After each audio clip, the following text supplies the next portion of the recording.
पर यह पक्का नहीं कि जहां पर मैं हूं वहां तू हो। और उस संशय के तहत, उस संशय को लेकर यह अमर कथा प्रारंभ हुई थी महाराज।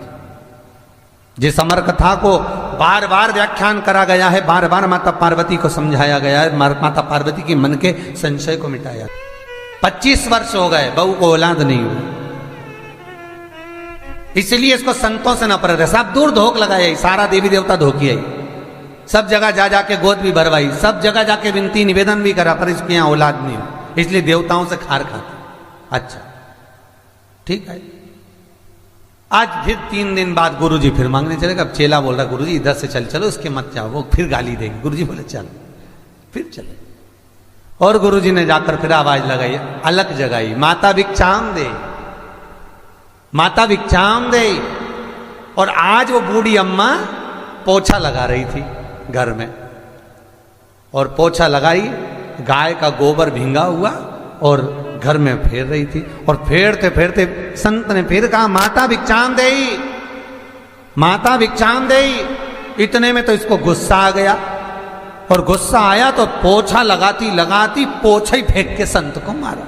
ले, आग लगा, धर ले, और पोछा खींच के।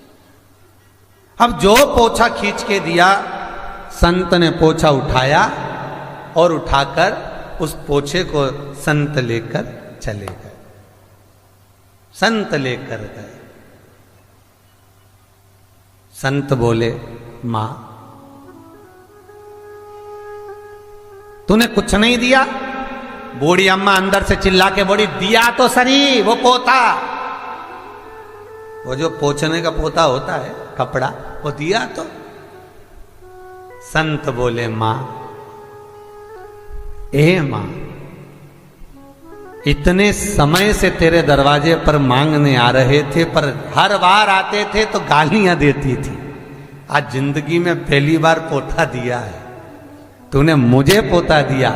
मां, मैं तुझे आशीर्वाद देता हूं कि तुझे भी एक पोता हो जाए।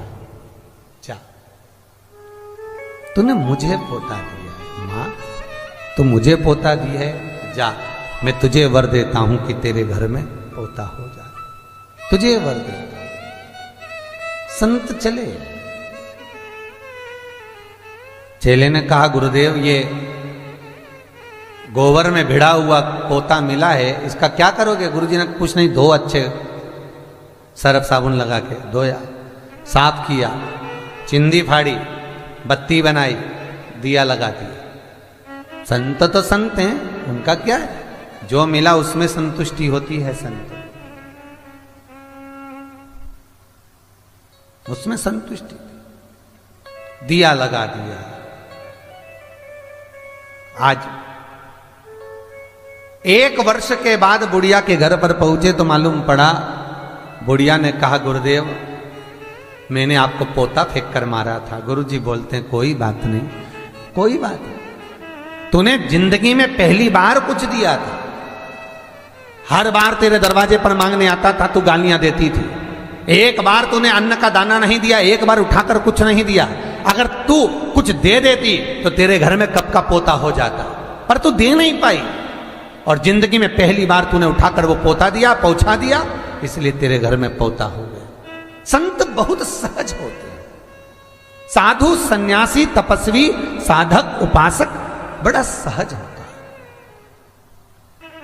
मेरा आप सबसे भी निवेदन है, दान करो, पुण्य करो, सत्कर्म करो, चाहे गौ माता को दो, चाहे बहन बेटी को दो, चाहे किसी भिक्षुक को कुछ दो, उस समय तुम्हारे चेहरे पर सल नहीं होना चाहिए, उस समय तुम्हारे चेहरे पर, तुम्हारी नैनों में अश्रु नहीं होना चाहिए, उस समय तुम्हारे चेहरे पर प्रसन्नता होना चाहिए।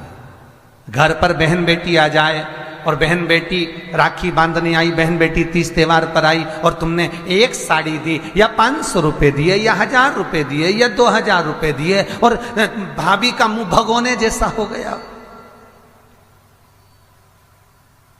चेहरा उतरा हुआ। भाई राखी बंधवाने बैठा तो पहले जेब में अंदर से जाकर पत्नी से पूछ कर आया, इसको 500 देना है कि 300 देना है?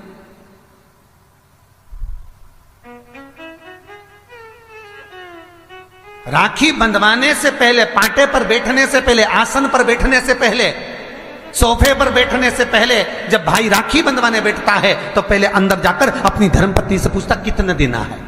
क्यों भैया, कमा तू रहा है, ला तू रहा है, तो फिर धर्मपत्नी से क्यों पूछा कि कितना देना है। पत्नी को यह कहना था आज मेरा मन है, बहन साल भर से नहीं आई, कुछ तो लॉकडाउन में 4 महीने से फोन तक पे बात ही बात होती रही, आई नहीं, 1 साल हो गया, मेरा मन कर रहा है आज मेरी बहन को मैं 2000 रुपए दे दूं, साड़ी के भी हो जाएंगे, चूड़ी के भी हो जाएंगे और देना हो जाएगा, आज मेरा मन कर रहा है। तुम्हें बोलना चाहिए। रक्षाबंधन पर भाई राखी बंधवाने बैठ रहा है तो धर्मपत्नी से पूछ रहा है कितने रुपए देना है।